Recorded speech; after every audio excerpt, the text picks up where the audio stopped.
हाँ जी dear students, आज का हमारा टॉपिक रहने वाला है इलेक्ट्रिक पोटेंशियल का।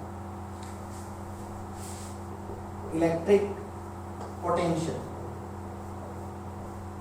इलेक्ट्रिक पोटेंशियल है क्या बेसिकली बच्चा?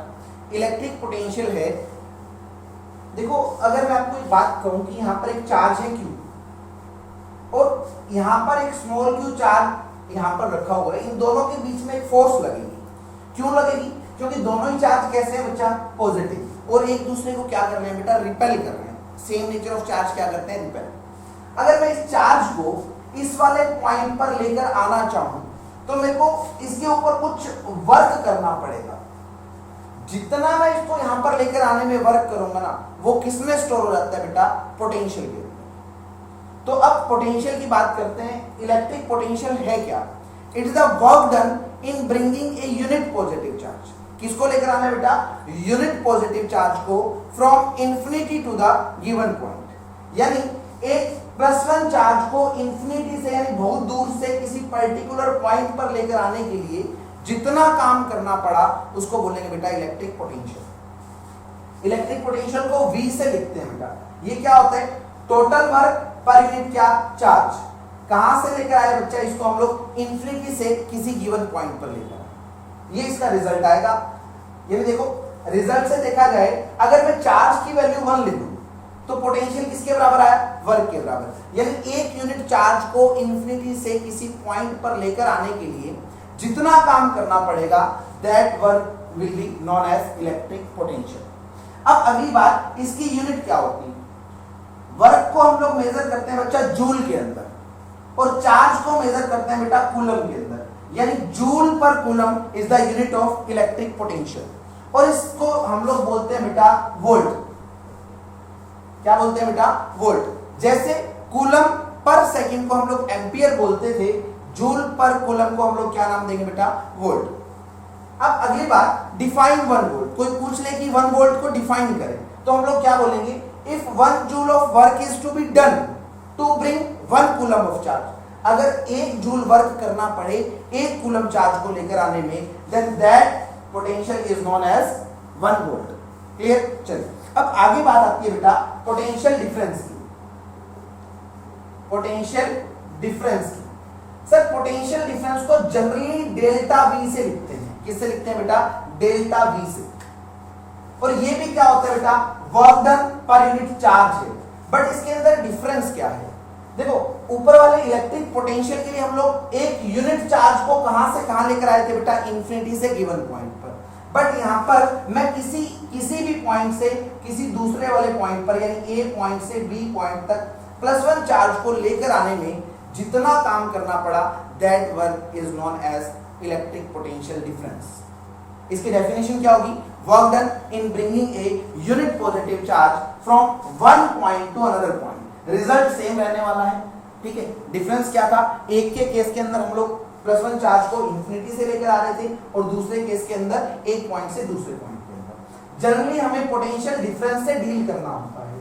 किससे डील करना होता है? पोटेंशियल डिफरेंस से। यानी पोटेंशियल डिफरेंस की बात करूं तो उसको डेल्टा V ना लिख के हम लोग V ही लिखेंगे। तो ये क्या आएगा बेटा? वर्क डन बाय क्या? चार्ज। यूनिट क्या थी? जूल पर कूलम, और उसको बोलते थे हम लोग वोल्ट। आगे अगर हम लोग बात करें कि क्वेश्चन किस टाइप के आएंगे इसके अंदर क्वेश्चन ऐसे आते हैं कि अगर आप 20 जूल वर्क करते हैं, 20 जूल वर्क करते हैं to bring 2 coulomb of charge. कितने कूलम को? 2 कूलम ऑफ चार्ज को। Find the potential difference. तो पोटेंशियल डिफरेंस कितना आ जाएगा बेटा? वर्क डन बाय क्या? चार्ज। वर्क कितना था? वर्क था 20 जूल, चार्ज कितना था बेटा? 2 कूलम। तो इसकी वैल्यू आ जाएगी 10 जूल पर कूलम को क्या बोलते हैं हम लोग? वोल्ट। यानी आंसर आ जाएगा 10 वोल्ट। ठीक है, चलो और किस तरह से पूछ सकता है बच्चा इसके अंदर? इसमें पूछ लेगा कि किसी 2 पॉइंट के बीच का पोटेंशियल डिफरेंस है 10 volt. The potential difference between 2 points is 10 volt. How much work is required to move 3 coulomb of charge from 1 point to another point. एक पॉइंट से दूसरे पॉइंट तक 3 कूलम चार्ज को लेकर जाने में कितना काम करना पड़ेगा? देखो एक पॉइंट और दूसरे पॉइंट, यहां पर पोटेंशियल डिफरेंस कितना था बेटा? पोटेंशियल डिफरेंस था यहां पर 10 वोल्ट, और कितने चार्ज को लेकर जाना है? 3 कूलम को। तो हम लोग फिर से क्या करेंगे, वर्क कितना आ जाएगा बेटा, इसको इधर मल्टीप्लाई कर देंगे, यानी वर्क का रिजल्ट आ जाएगा potential difference into Q. Potential difference given है 10 और चार्ज कितना था बेटा 3, तो राइट आंसर आ जाएगा 30 जूल। वर्क कितना आ गया बच्चा 30 जूल। ठीक है, यहां तक कोई दिक्कत नहीं। अब आगे चलते हैं बेटा कि हम लोग पोटेंशियल को या पोटेंशियल डिफरेंस को किस डिवाइस से मेजर करते हैं। जिस डिवाइस से हम लोग पोटेंशियल डिफरेंस को मेजर करते हैं ना, उस डिवाइस को बोलते हैं बेटा वोल्टमीटर। वोल्टमीटर क्या है बेटा, the device which is used to measure the potential difference between two points. अब पोटेंशियल डिफरेंस को मेजर करने के लिए वोल्टमीटर यूज करते हैं। इसका सिंबल क्या है, जैसे एमीटर के लिए हम लोग सर्कल के अंदर ए लिखा करते थे, वोल्टमीटर के लिए सर्कल में क्या लिखेंगे बच्चा वी, और इसको वायर से ऐसे कनेक्ट कर दिया, एक साइड पॉजिटिव टर्मिनल और दूसरी साइड क्या नेगेटिव टर्मिनल। इस सिंबल को क्या बोला गया, वोल्टमीटर का सिंबल। अब इसको कनेक्ट कैसे करते हैं, कनेक्शन होता है बेटा इसका पैरेलल के अंदर, पैरेलल के अंदर इसको कनेक्ट किया जाता है। एमीटर को कैसे कनेक्ट करते थे, सीरीज के अंदर, इसको कैसे करेंगे बच्चा पैरेलल के अंदर। और इसके रेजिस्टेंस की बात करें तो इसका रेजिस्टेंस कैसा होता है बेटा, हाई होता है बच्चा, हाई। ठीक है, चलो उसके बाद थोड़ा आगे और चलते हैं हम लोग।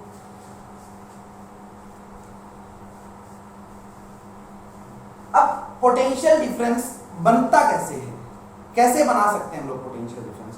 जब ये क्वेश्चन पूछा जाता है how to maintain potential difference between two points, तो आपको वहां पर सेल या बैटरी का यूज करना पड़ता है। ये सिंबल किसका है बच्चा, ये सेल का, और ये वाला सिंबल किसका है बच्चा, बैटरी का। जिसके अंदर दो या दो से ज्यादा सेल्स लगे हों उसको क्या बोलते हैं, बैटरी। ये ऐसा डिवाइस है जो किन्हीं दो पॉइंट्स के बीच के अंदर पोटेंशियल डिफरेंस को मेंटेन करके रखता है। ठीक है, चलो आगे हम लोग बात करें कि करंट की डायरेक्शन कैसे होती है, करंट कैसे फ्लो करता है, direction of current, direction of current, current की डायरेक्शन। किसी भी वायर की बात करें तो उसके अंदर क्या होते हैं बच्चा, बहुत सारे फ्री इलेक्ट्रॉन्स होते हैं, बहुत सारे फ्री इलेक्ट्रॉन्स होते हैं। अगर इन इलेक्ट्रॉन्स को मैं किसी सेल या बैटरी से कनेक्ट कर दूं, सपोज ऐसा, इसको सेल से कनेक्ट कर दिया, छोटे वाले टर्मिनल को हम लोग बोलते हैं नेगेटिव टर्मिनल, बड़े वाले को क्या बोलते हैं बच्चा, पॉजिटिव टर्मिनल। यानी यहां पर क्या आया प्लस, और ये नेगेटिव, यानी यहां पर क्या आ जाएगा नेगेटिव। अब इलेक्ट्रॉन्स जो है ना वो किधर जाएंगे बेटा, पॉजिटिव टर्मिनल की तरफ। इलेक्ट्रॉन का मूवमेंट किधर आएगा बेटा, पॉजिटिव टर्मिनल की तरफ। और जिस साइड आपके इलेक्ट्रॉन्स गए हैं ना, करंट उसके कैसा आएगा, करंट उसके आता है बेटा अपोजिट। ये करंट की डायरेक्शन है। याद रहे, करंट कहां से कहां फ्लो करेगा बेटा, पॉजिटिव टर्मिनल से नेगेटिव, और इलेक्ट्रॉन्स उसके कैसे होते हैं, अपोजिट होते हैं। अच्छा, अगली बात कि हम लोग और आगे इसके अंदर क्या क्या चीजें देख सकते हैं, वो देखिए।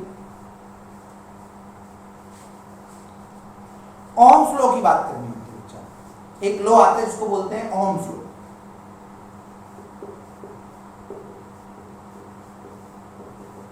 ओम्स लॉ में क्या बोला गया कि जो आपका करंट है ना, करंट डायरेक्टली प्रोपोर्शनल है पोटेंशियल के। फॉर एग्जांपल, अगर मैं एक बल्ब ले लूं, बल्ब का सिंबल ये वाला था बच्चा, इसको मैंने एक सेल से कनेक्ट करा 2 वोल्ट की, और एक वही बल्ब अगर मैं किसी और सेल से कनेक्ट करूं जिसकी पावर है बेटा 6 वोल्ट, कितना है 6 वोल्ट उसका पोटेंशियल है। अब इनमें से बल्ब को करंट किस वाले केस में ज्यादा मिलेगा, तो हमारा आंसर रहेगा जिसकी पोटेंशियल डिफरेंस ज्यादा होगी उसके केस में करंट कैसा मिलेगा, ज्यादा मिलेगा। उसी पर बेस्ड क्या है बेटा, ओम्स लॉ। ओम ने क्या बोला कि जो करंट है ना वो डायरेक्टली प्रोपोर्शनल किसके है, पोटेंशियल डिफरेंस के। जितना ज्यादा पोटेंशियल होगा उतने आपकी करंट की वैल्यू क्या रहेगी, ज्यादा रहेगी। हम लोग इसको रिवर्स करके क्या बोलते हैं बेटा, ये एक चीज और, ये कहां की बात कर रखी है बेटा, एट कांस्टेंट टेम्परेचर।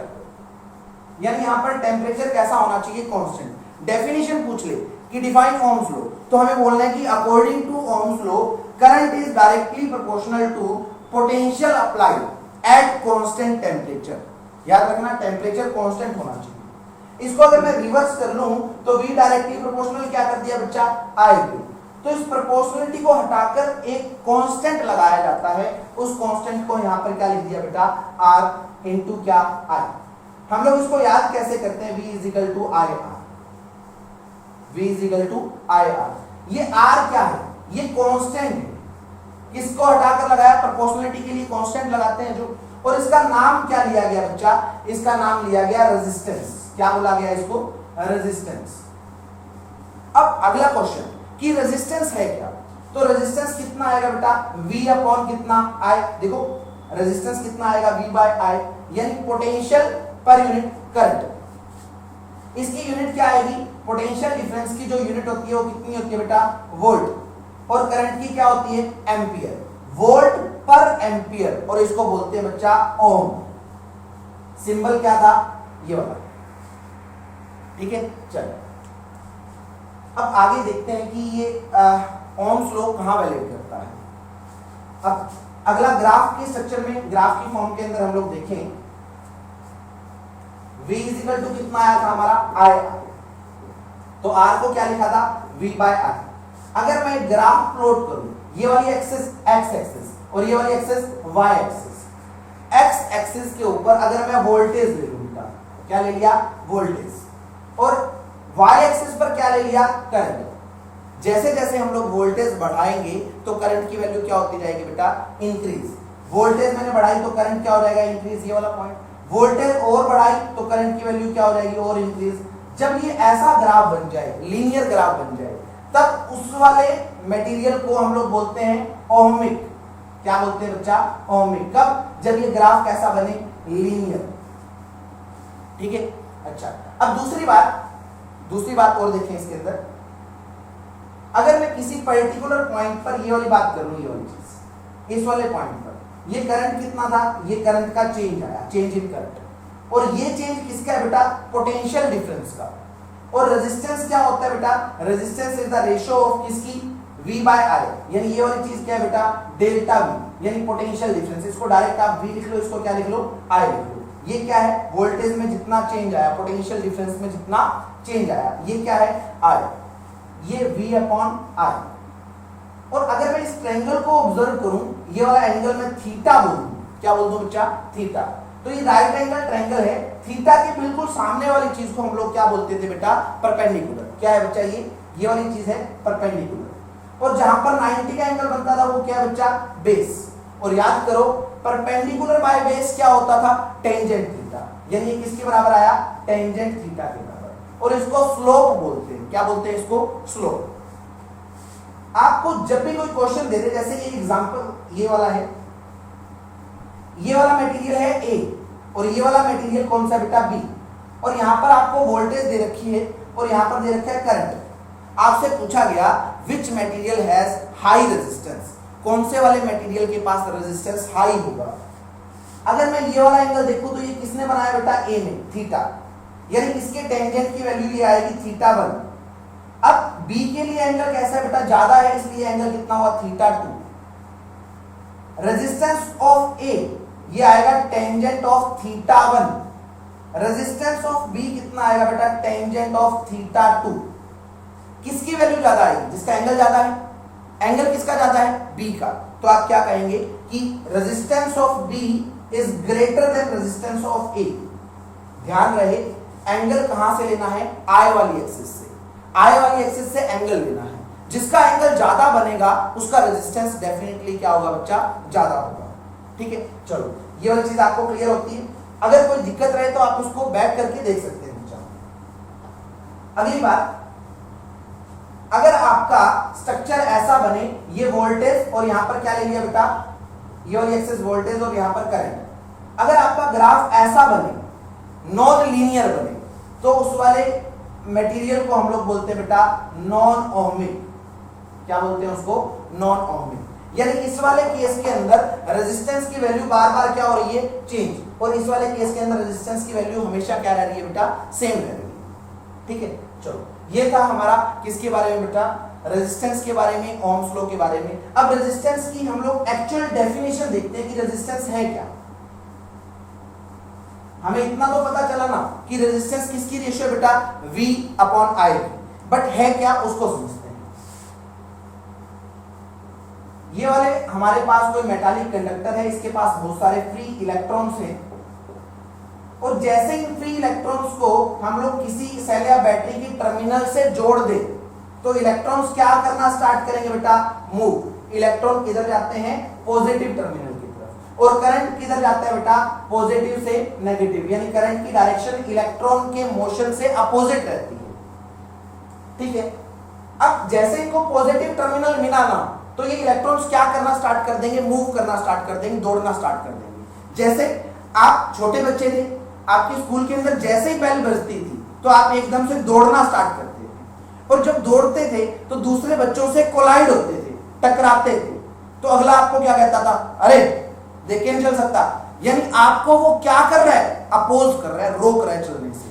सिमिलरली ये इलेक्ट्रॉन जैसे ही दौड़ेगा ना तो अगले वाले इलेक्ट्रॉन से क्या करेंगे बेटा, कोलाइड करेंगे, कोलिजन होगा, टकराएंगे, तो ये वाले अगले वाले इलेक्ट्रॉन्स इसको चलने से क्या करेंगे, रोकेंगे। और इसी फिनोमिना को हम लोग क्या बोलते हैं, रेजिस्टेंस। तो रेजिस्टेंस है क्या बेटा, रेजिस्टेंस की डेफिनेशन,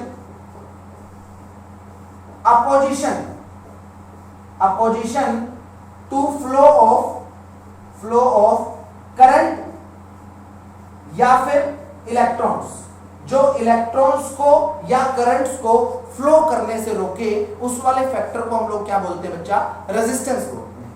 और रेजिस्टेंस का कारण क्या है, what is the cause of resistance, तो कॉज क्या था बेटा, कारण था इनके बीच में कोलिजन होना। The cause of resistance is collision between the electrons.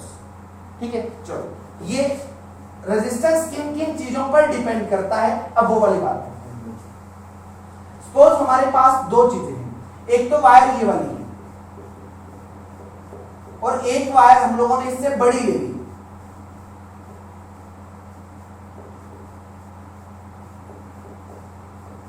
इसकी लेंथ कितनी है, स्मॉल एल, इसकी कितनी है बेटा, कैपिटल एल।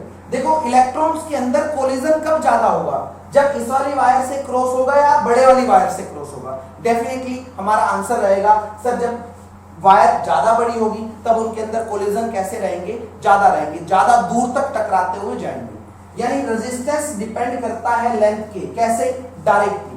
जिसकी लेंथ ज्यादा होगी उस वाली वायर का रेजिस्टेंस कैसा होगा बच्चा, ज्यादा होगा। और दूसरी बात, अगर हम लोग एरिया की बात करें, एक तो इतने एरिया में से आपको इलेक्ट्रॉन्स निकालने, इतने वाले एरिया में से, और एक आप इतने एरिया में से इलेक्ट्रॉन्स निकाल रहे हो, किसके अंदर कोलिजन कम होगा, तो कोलिजन उसमें कम होगा जिसका एरिया ज्यादा होगा।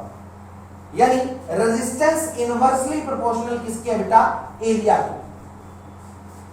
ठीक है, ये दो फैक्टर कौन से थे, एक तो था लेंथ और दूसरा क्या था बच्चा, एरिया। लेंथ के रेजिस्टेंस था डायरेक्टली प्रोपोर्शनल, एरिया की रेजिस्टेंस था बेटा इनवर्सली प्रोपोर्शनल। अब अगला फैक्टर क्या है बेटा, रेजिस्टेंस डिपेंड करता है नेचर ऑफ मटेरियल पर। जैसे बिल्कुल छोटे बच्चे हैं, उनकी पहली बजेगी तो वो ज्यादा कोलिजन आएगा, उनका कोलिजन कैसा आएगा, ज्यादा, यानी उनमें रेजिस्टेंस ज्यादा आएगा क्योंकि नादान है ना। और उसके कंपैरेटिव बड़ी क्लास वाले बच्चे टकराएंगे बट उतना नहीं जितना छोटे टकरा रहे थे। दोनों में चेंज क्या है, यूं कह सकते हैं कि मटेरियल का चेंज है। सिमिलरली जो रेजिस्टेंस है वो किस पर डिपेंड करता है, नेचर ऑफ मटेरियल पर, यानी वायर के उस मटेरियल का नेचर कैसा है। ठीक है, तो किस पर डिपेंड करा बेटा, nature of material. Third point, fourth point किस पर डिपेंड करता है बेटा, ये टेम्परेचर पर। अगर टेम्परेचर ज्यादा होगा तो इलेक्ट्रॉन्स में कोलिजन ज्यादा आएगी, यानी रेजिस्टेंस बढ़ेगा। ये किसकी बात कर रहा हूं बेटा मैं, मेटल की। बट सेमीकंडक्टर उसके अंदर इसका अपोजिट होता है। ठीक है, चलो तो इन दोनों को अगर मैं कंबाइन कर दूं तो क्या आएगा बेटा, R directly proportional to L upon E। और उस प्रोपोर्शनलिटी को हटाकर हम लोग एक कांस्टेंट लगाते हैं, उसको बोल देते हैं बच्चा रो, इनटू क्या, L बाई E। अब ये रो क्या है बेटा, रो एक्चुअली प्रोपोर्शनलिटी को हटाकर लगाया गया, इसको हम लोग नाम देते हैं रेजिस्टिविटी, रेजिस्टिविटी या फिर स्पेसिफिक रेजिस्टेंस, रेजिस्टिविटी या स्पेसिफिक रेजिस्टेंस। अब देखो आगे अगर हम लोग बात करें कि इस रो को हम लोग कितना लिख सकते हैं बेटा, रो की वैल्यू कितनी आ जाएगी, क्रॉस मल्टीप्लाई कर दो, R into A divide by L. ये किसकी वैल्यू आ गई बेटा, रो की। अब अगर if area is equal to 1 metre square, किसी वायर का एरिया कितना ले लें 1 मीटर स्क्वायर और लेंथ कितनी ले लें बच्चा 1 मीटर, तब एरिया भी 1 लेंथ भी 1। तो ये रो किसके बराबर आ गया बच्चा r के बराबर, यानी रो किसके बराबर आया r के बराबर। ये कब आया बेटा जब आपकी लेंथ और एरिया कितना रहे 1 1 रहे। यानी रेजिस्टिविटी की डेफिनेशन क्या बोल सकते हैं, रेजिस्टिविटी को बोल सकते हैं it is the resistance of that wire having length 1 metre and area of cross section 1 metre square. ठीक है चलो, और दूसरी बात इसकी यूनिट की करते हैं। इसकी यूनिट कितनी आएगी बेटा, रेजिस्टेंस की यूनिट क्या होती है ओम, एरिया की कितनी होती है बेटा मीटर स्क्वायर और लेंथ की क्या होगी बेटा मीटर। इस मीटर स्क्वायर से 1 मीटर कट जाएगा यानी क्या बचेगा ओम इनटू मीटर। ये किसकी यूनिट आ गई रेजिस्टिविटी। ठीक है चलो नेक्स्ट पार्ट नेक्स्ट क्लास में। Thank you.